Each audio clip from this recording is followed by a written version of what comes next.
Welcome to Light the Flame podcast. My name is Zac and I'm joined by Pip. This episode is the final part of our 3 parts on songwriting. So far we've discussed the vision of Wildfire and the songwriting process and how each song has had its own journey.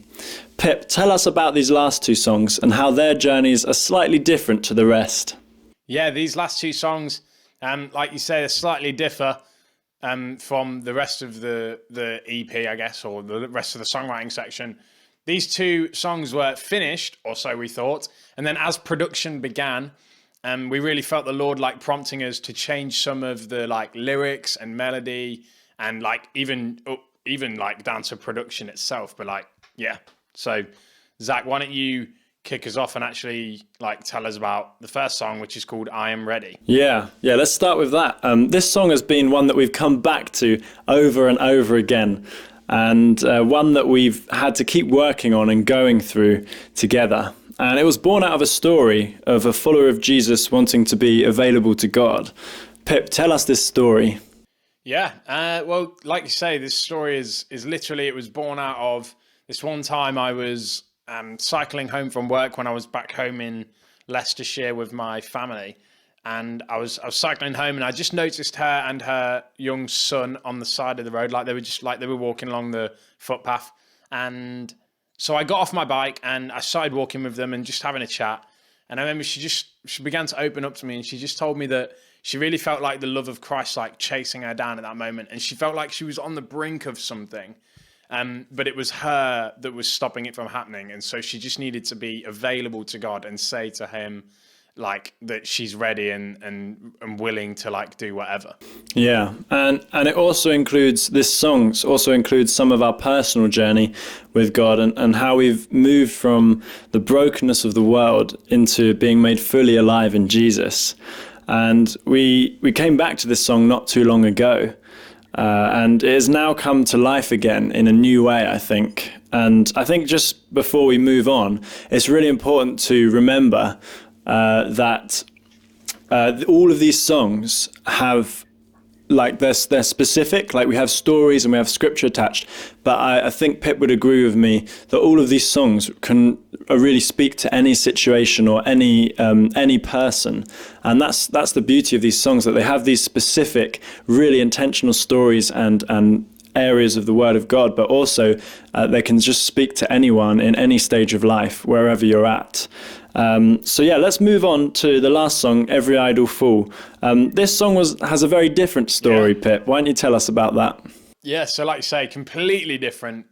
It was not even written in the same time section as any of the others. So obviously there was the period of time where we were writing specifically for the Wildfire EP, and then this song was written by me and a close friend of mine called Dan Goodright, and his links will be in the description and you can go and check out his music. But we sat down to write this song just purely out of, we were both just chilling out and we had nothing better to do, so we were like, hey, why don't we write a song? So started writing this song with no intention of me or him, well, I mean, he might have used it or whatever, but I had no intention of putting it on the EP. And so we wrote it, and it was finished, or so we thought.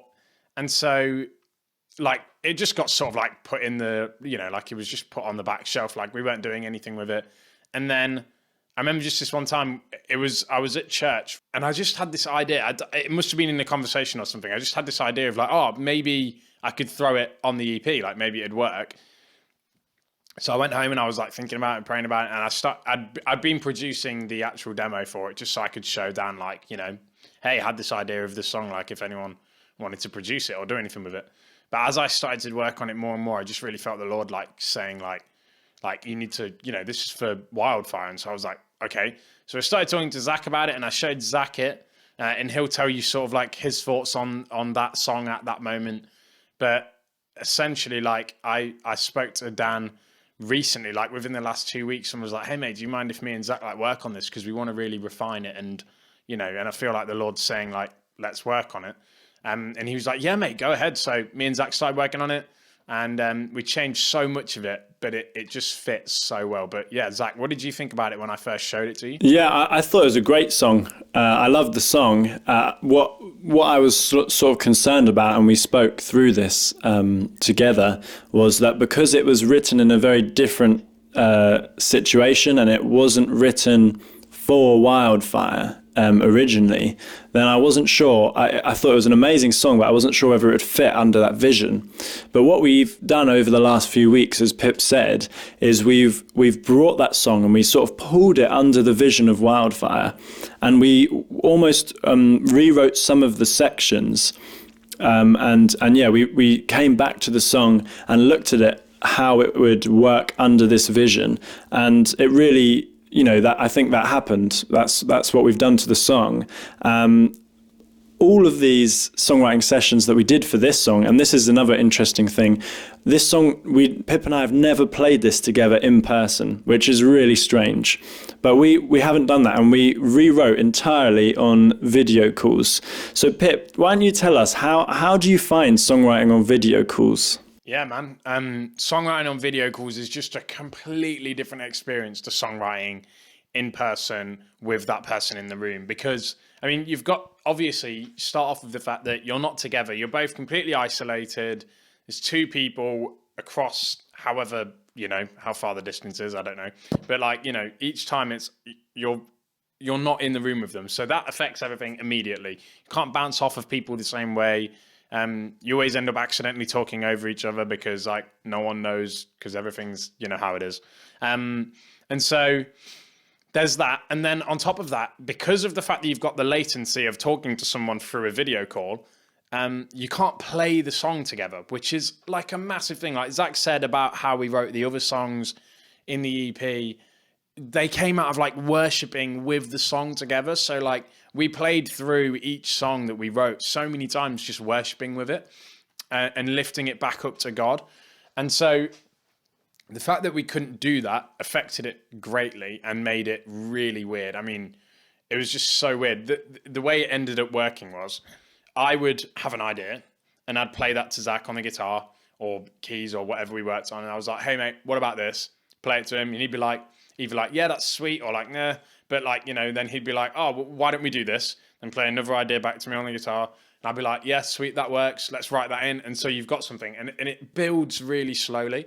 And the way that we ended up, one thing that I wanted to point on was the way that we ended up working was, instead of playing the song over and over until we just start singing out words like we were doing last time, it would be sitting down and actually discussing with each other, what is it that we want to say here? And what that actually means is that you end up with this really deep paragraph almost of what you want to say in these last two lines or first two lines, in this part of the song that you're writing at that point. And you build from the emotions that you want to put into that. And so it ends up being a really interesting and different, but also quite deep and emotionally challenging songwriting. But yeah, how did you find it? What did you find was different? Yeah, I think that it really helped that we knew each other so well. And video call songwriting, I think, is even more difficult than songwriting in person, in just overall. And if you're writing with someone that you don't really know that well, there's sometimes a thing of you just hold back a little bit, and you can be concerned about looking silly, because songwriting is a really vulnerable thing.